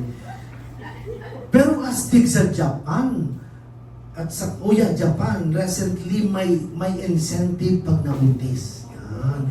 Kasi mayroon silang mayroon silang generational gap. Marami sa kanila yung matatanda. So sino nang mamahala? Tayo na, invade natin. Ganon. So mayroon silang benefit. At saka libre ang pag-aaral ng mga bata. Doon, kaya may allowance pa sila. In-encourage. So dapat yung mga nanganganak dito, papadala natin doon para ano po yun sila. Sa China naman dati, one child policy, bawal naman, isa lang. Pero ngayon, inallowed na naman, okay? So we have here, pag sinabi natin maternity leave benefit, daily cash allowance granted to female member. But take note here, pwede siya sa SSS din, no? Okay, due to childbirth or miscarriage. So, ang bagong batas natin dito, ito po yun. Okay? Hindi na dito. Pero take note na dapat nakahulog ka sa SSS ng 3 months. Madiscuss pa natin yan after this, no? Pagkatapos ng labor, mayroon tayong SSS and Truth in Lending Act, and then that's it. We will discuss the rest tomorrow. So here, tinatawag yan siya na 105-day expanded maternity leave. Kung imagine, 105. Okay? So first mo dyan, regardless of the nature of your giving of birth, it could be ordinary or cesarean. Dati kasi may tanong pa, ano, ordinary, ganito lang, cesarean, o ganito, mas makababang pahinga. Ngayon, regardless, anong sabi po? 105 with full pay. And take note, regardless of the civil status or legitimacy of the child.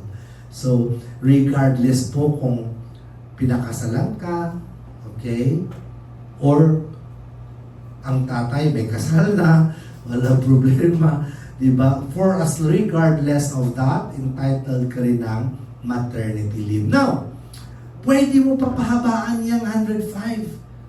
Mayroon kang separation anxiety sa baby mo, ayaw mo pa umbalik. Anak, uwi na si mama. Sabi niya, anak, leave ka muna. Sasalita na, no? So, pwede mo ma-extend yan for 30 days, but this time, wala nang bayad. Lugi naman masyado. Huwag ka na papasok kaya. Okay? 30 days. And another, pag solo parent ka, another 15. So, ano rin? 160, oh. Relax na relax ka. So, mapagod ka na magtrabaho, sabihin mo kay Mr. mo, oh, ano, anak naman tayo, anak ko rin ka, di ba? Kasi gusto mo, could you imagine, sa isang taon, baka pahinga ka ng 160, ilang months yun, o di ba? Lugi ang employer mo, no? Sabihin, ano to? Sabi ng batas, unleave po, sir, wala tayong problema. Makulit si Mr. Pero ikaw talaga yung gusto para ay mo trabaho. That is the case there. Now, take note, maternity leave shall be granted at every instance of pregnancy. Alam natin yung miscarriage. Early termination of pregnancy or emergency termination, ito yung masela na hindi pwede kasi ganito, usually may edad na, ganito, delicate, ganito mangyari, ganun din, masisira si baby or masisira ka, scientifically advised. Regardless of frequency, okay? Pag miscarriage naman or early termination, kasi hindi naman talaga panganak yan, 60 days lang with full pay. So the 105 would be on the giving of birth. Maternity leaves are not also computed in the computation of the, are not considered in the computation of the 13-month pay. Paternity leave, yan. Akala nyo, ano lang ha, kayo lang ha, tatay din. Excited yung tatay, lalo na pag first child. Sana kamukha ako. Yan, di ba? So yun. Talaga. Pero dito naman, may limit, mas stricto. Dapat ang mga anak, asawa mo talaga. Hindi pwede kung sino lang na common law, asawa mo talaga. Okay? At saka, may limit din. Hindi po only dito. 4 lang. 4 lang. So, magtaka ka, yung pang-5 mong anak, pag nagsasalita na, pa, wala ka dito sa picture. Di ba? Ngayon, may mga ano tawag doon, cutting of the umbilical cord. Di ba? Yun, di ba? Sa pang-5, wala na siya. Anak, wala nang leave si Papa. Wala na, hanggang doon na lang, di ba? So yun, di ba? Married male employee, 7 days leave, again for delivery. But of course, kailangan niya mag-notify. And this applies to even by distance. Ang asawa mo na sa Cebu, and then ako na doon sa Manila, dito mga anak, kahit wala ako dito, still I could apply for leave. Okay? Either pupunta ako, hindi, wala namang problema. And hindi po ito pwede add on. Pwedeng sabihin na, ay, HR, hindi ko lang muna i-avail yung leave ko ngayon. Kasi next year, makakadak din siya, parang mahaba-haba, 14 days na. Hindi po pwedeng ganon. Or pwede mong, ay HR, hindi ko pala nagamit yung 7 days leave ko. I-compute mo lang, convert into cash. Hindi po, non-convertible po yan siya. And then, hindi po yan siya anong tawag natin? Carry over or carried on. Okay? So, paternity benefits, lahat po yan sila. Lahat na. Male employee, okay, lahat, no, na-discuss na natin, cohabiting, dapat siya lang talaga. Otherwise, naku, magkabistuhan na, leave ka na ngayon. Ano ka, leave ka? Leave ka na naman. Ano yan? Family man ka eh. Bawat lugar may pamilya. Family man, every place may family, di ba? Yun, ganon. Applicable for leave, non-commutation of benefits, lahat po yun sila. Okay. Now, solo parent. Last topic before we will proceed with SSS. So, next topic natin is SSS na lang at saka Truth in Lending Act. Para bukas ng umaga, insurance at saka Philippine competition. And then, sabayan natin yung antok nyo pagkahapon ng ating GPRA at saka yung ating tawag nito, Corporate Governance and Securities Regulations Code. Okay, so solo. Well, ito medyo masaklap tong solo parent, no? Kasi sa batas natin ngayon, wala pang okay lang kung, because one of the definitions here is that solo, okay, mothers or fathers who raise their children by themselves because of a death of a spouse. So if one spouse dies, the other raised the child, he could be considered as a solo or she could be considered as a solo parent, abandons, separated, or again as a result of rape. Wala kasi sa batas na pag ganun ang mangyari, then the woman has the option to have it aborted. Wala tayong ganun. Okay, in other states, in the United States, mayroon na sila. Dito po, wala. Solo parent, again, pwede po yan siya. Now, sino po tong solo parent? Yan. Dami po sila, di ba? Number one, a woman who gives birth as a result of rape. Yan. Solo parent yan siya. Kaya nga kadalasan na defense, ni-rape mo ba siya? Hindi. May relasyon kami. Gusto kong pakasalan siya. Because pag nag-oo ang babae, that is condonation. Meaning to say, cleansing of the offense. And therefore, wala ng kaso. So malamang pakasalan ka, pagkatapos hiwalayan ka ron. Diba? Para lang di makasuhan. And we have here, death of one spouse. Dito naman, nakulong for at least 1 year. Dito naman is that mayroong problema sa kanyang physical or mental state, incapacity, is certified to by a medical practitioner. Dito naman, legal separation or separation in fact. Ang legal separation is that when a spouse really files a petition for legal separation. Because under the law, if you are married, you are obliged to stay and live together in one house and in one bed. That is the definition under the law. So pag ang isang asawa hindi na umuwi, and then pwede siya makasuhan ng abandonment. Okay? Kasi sa batas, kailangan kayong magsama. Ngayon, kadalasan naman dahil magastos yung legal separation, mayroon na lang silang separation in fact. Factual. Meaning to say, nag-usap na lang sila, sige, hiwalay na lang tayo kasi ganito naman nangyayari, hindi na natin mabalik yung kahapon, blah, blah, blah, blah, blah, blah. That is separation in fact. And if there's a son or a daughter, a child to be raised, kung sino man ang nag-raise noon, or siya sa kanyang custody o pagpalaki, he could be considered or she could be considered a solo parent. Now, pag iniwan mo, dito naman annulment na talaga. No? Dito, pag iniwan, and an unmarried mother or father who prefer to keep their children and raise by themselves, o by himself, pwede po yun. Dito naman, who provides parent care. And even a family member na iniwanan mo, nandito ka sa Cebu, tapos may anak ka, wala kang asawa, tapos pumunta ka ng Manila or abroad magtrabaho, yung mga alaga dito could be regarded as a solo parent. So we have here definition: child or children below 18, parental responsibility, parental leave, flexible schedule. That is already given under the law.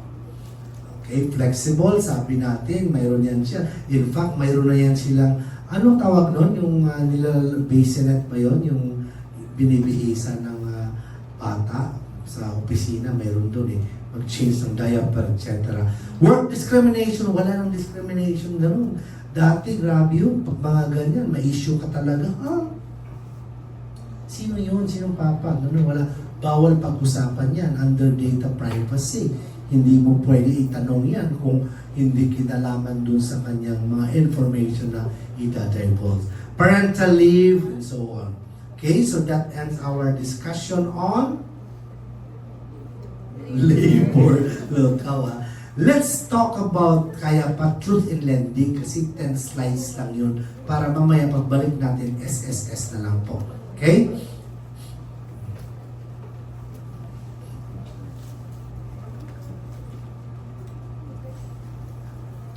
Para mamaya SSS kung kaya pa yung competition para to so we're done with consumer. We'll pass by EDBA and FRIA tomorrow morning. We're done. Tomorrow we'll do this, and then today is 10 slides lang to be maiksi lang to. Truth in lending. Sa truth in lending, you know, when you say lending, di ba? Opposite sa cash transaction.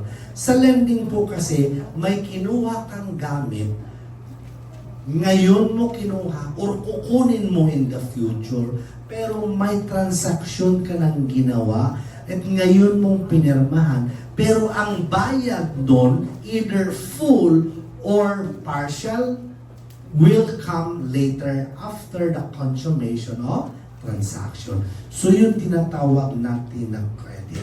Ngayon, sabi ng batas, ang taong nagpapagawa o nagpapahiram o nag-extend ng credit sa mga debtor must make sure na lahat ng mga finance charges mabigay sa kanya before the consummation of the contract. Wala na pong pabago-bago. Kasi ang nangyayari niyan, add-ons yan siya. Kadalasan, ang nangyayari, kukuha ka, ano ba yung mga nilelend, kinukuha mo for lending? Kadalasan sasakyan, or kadalasan bahay, pera. Yan. So ngayon, sa sasakyan po tayo, punta ka paano ka ba magkuha ng sasakyan na lending? Okay? Punta ka ng Toyota, for example, napusuan mo na yung isang sasakyan na yan. And then gusto mo na bayaran yan siya through financing, lending. Toyota, mayroon yan silang internal financing company office, or punta ka sa bangko mo and then i-assess po yan. And kadalasan bayaran mo na, but on that scheduled date na kukunin mo na, ate, kukunin mo na yung sasakyan. Punta ko. Sige, dito na ako, ate, ha? Punta ka na ngayon sa Toyota. Pagdating mo doon, sasabihin ng manager, Ma'am, I'm so sorry. Nagkamali po yung account officer namin. May babayaran ka pa pala. Ha? Saan? Kasi nagkamali siya ng computation. So ano mangyari? Mapilitan ka. Pilitan ka talaga. Tapos tumatawag na yung sister mo, ate, nandito na yung kalaban, para makita niya may bago tayong kotse. Yan. Sanantok dyan. Okay. So ngayon mapilitan ka. Sabihin, magkano ba yan? 100,000? Ang laki naman nun.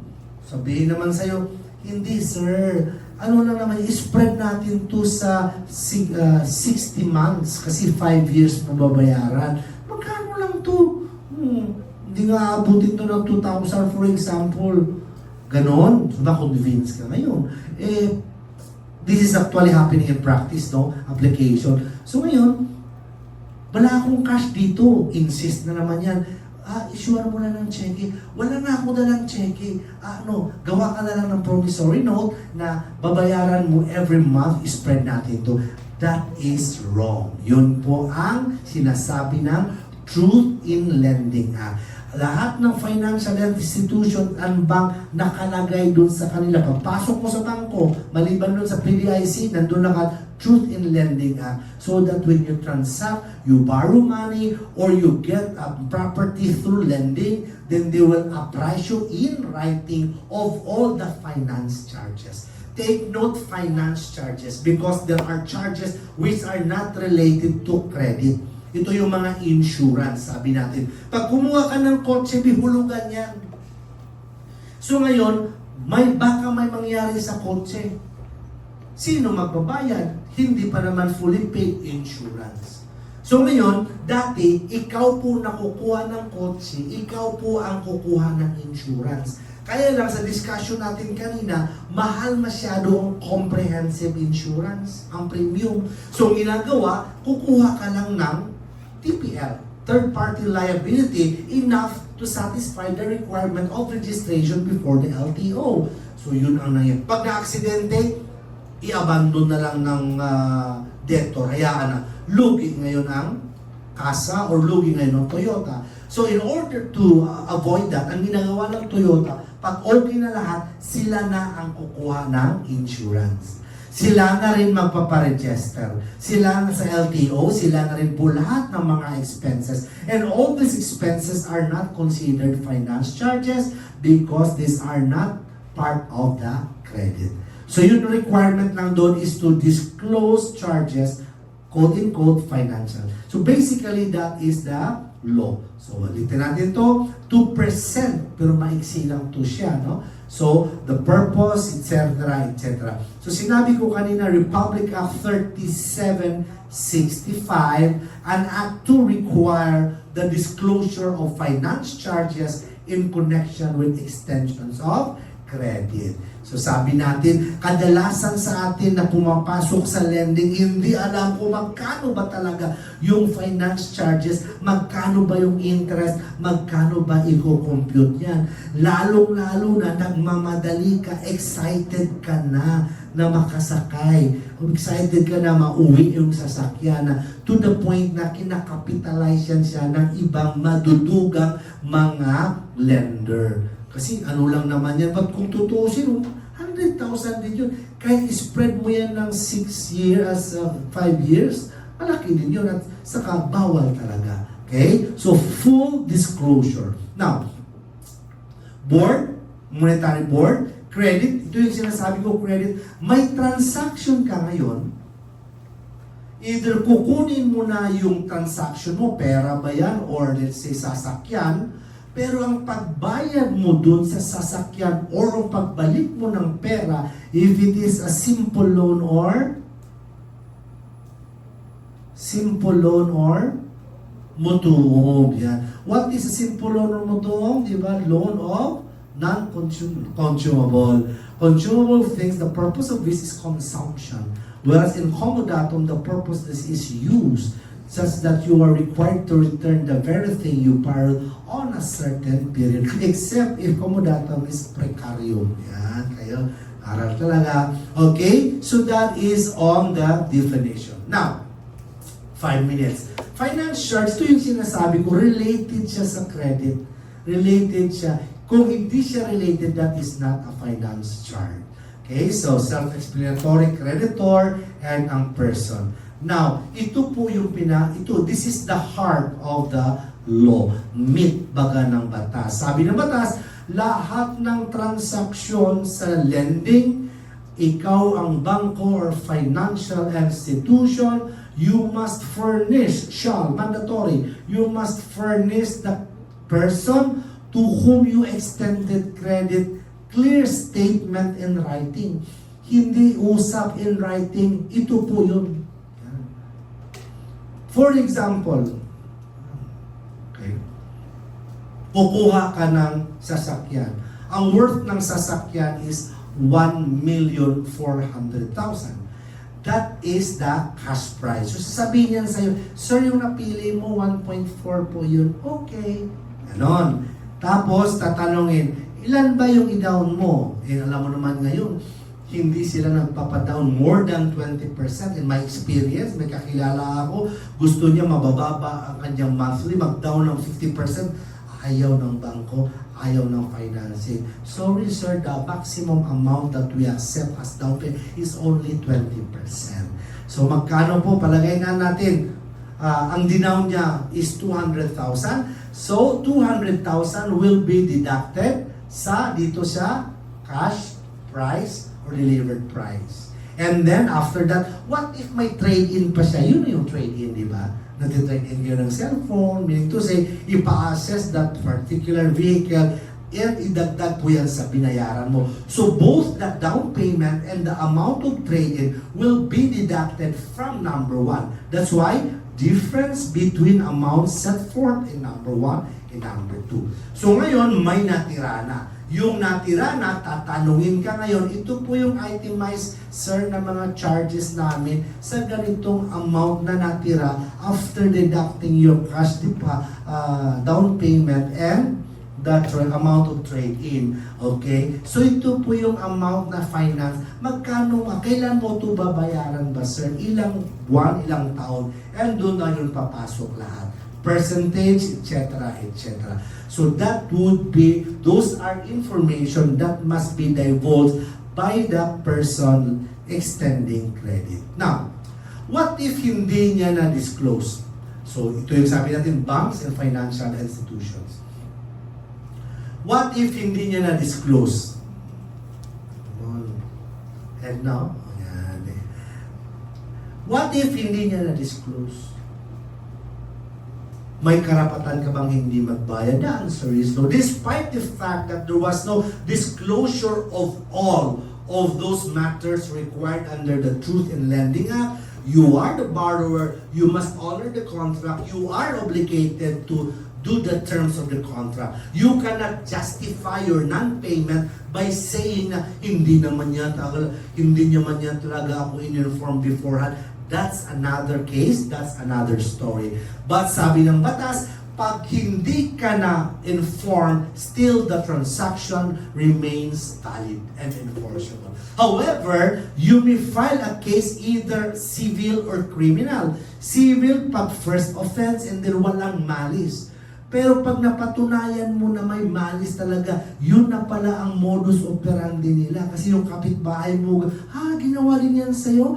Buti na lang sa'yo, 100,000, sa akin talaga, 200,000, ganito pa sabi. Siya pa din, yung babae na yun? Oo, ganon yun. Ganon. So mapakita doon na ganon ang trend, then there is a deliberate intention to violate this law, pwede mo siyang makasuhan kriminal.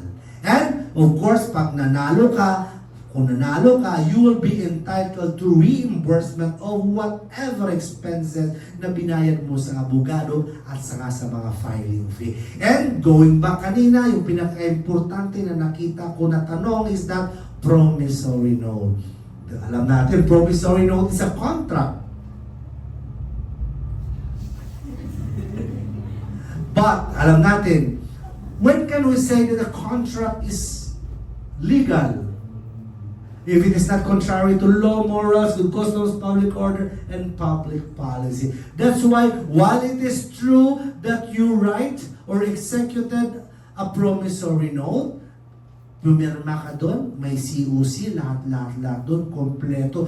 But sabi ng batas, that promissory note between you and the lending company, even if notarized, will not run over the express provision of the law. So therefore, that is null and void, and as a result, the lender will have no right to collect, charge, or increase thereof. Sa example natin, even if it is stipulated or stated in the promissory note. So again, that is the Truth in Lending Act.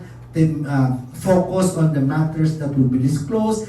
The effect still valid ang kontrata but no additional charges even if it is stated in the promissory. We will have a break. We will be back by 3:15 to discuss the last law. This is on SSS.